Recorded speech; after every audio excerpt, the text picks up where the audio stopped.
ഞങ്ങളിപ്പോൾ ഉള്ളത് നിലമ്പൂർ മണ്ഡലത്തിലെ കരുളായിലുള്ള ഒരു കല്യാണ മണ്ഡപത്തിലാണ്. ഇവിടെ ഫാഹിമയുടെയും റിഷാദിൻ്റെയും വിവാഹ സൽക്കാര ചടങ്ങുകൾ നടക്കുകയാണ്. തെരഞ്ഞെടുപ്പ് കാലമല്ലേ, ചില പ്രത്യേകതകളൊക്കെ ഉണ്ട് ഈ ചടങ്ങിൽ.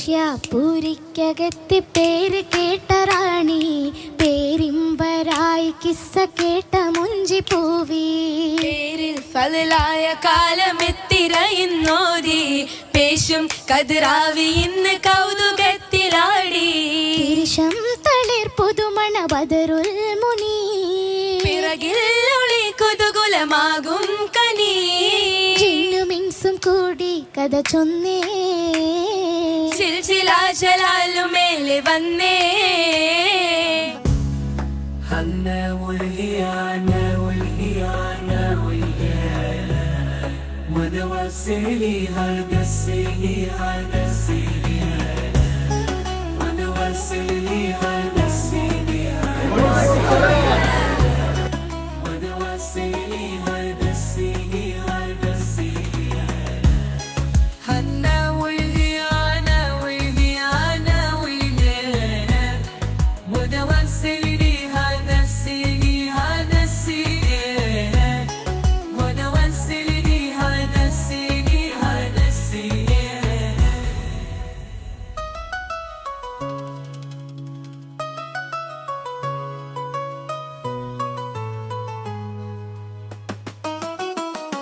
ഈ ചടങ്ങും തെരഞ്ഞെടുപ്പ് കാലത്ത് വോട്ട് പിടിക്കലാക്കിയില്ലേ?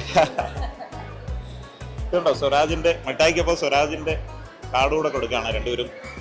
എന്താ തീവ്രമായ ഇടതുപക്ഷമാണ്? ഇപ്പോഴത്തെ സാഹചര്യത്തില് സ്വരാജ് ജയിക്കണമെന്ന് അത്യാവശ്യമാണ്. അതുകൊണ്ടാണ്. കുറെ കാർഡുകൾ അടിച്ചിട്ടുണ്ടോ? കുറെ കാർഡ് അടിച്ചു. എത്രയുണ്ട്? 1500. എന്താ ഇങ്ങനെ എല്ലാവർക്കും ഒരു ആശംസ കാർഡ് ചെയ്യാൻ കാരണം നമ്മൾക്ക് ഇങ്ങനത്തെ ഒരു സ്ഥാനാർത്ഥി വന്നുള്ള ആവേശം. ഇടതുപക്ഷമാണ്. എന്ത് ചെയ്യുന്നു? ഞാൻ സൗദിയിൽ വർക്ക് ചെയ്യും. ഷിപ്പിങ്ങിന്റെ ഷിപ്പിങ്ങിലാണ്. വോട്ട് ഇനി തെരഞ്ഞെടുപ്പ് കഴിഞ്ഞിട്ടേ പോകുള്ളൂ. ചിലപ്പോൾ അതിന് മുമ്പ് തന്നെ പോകും.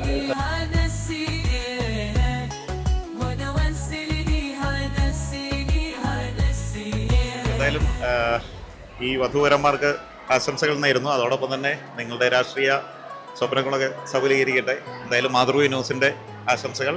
ക്യാമറമാൻ നിഖിൽ ജോസഫിനൊപ്പം ബിജു പങ്കജ്, മാതൃഭൂമി ന്യൂസ്.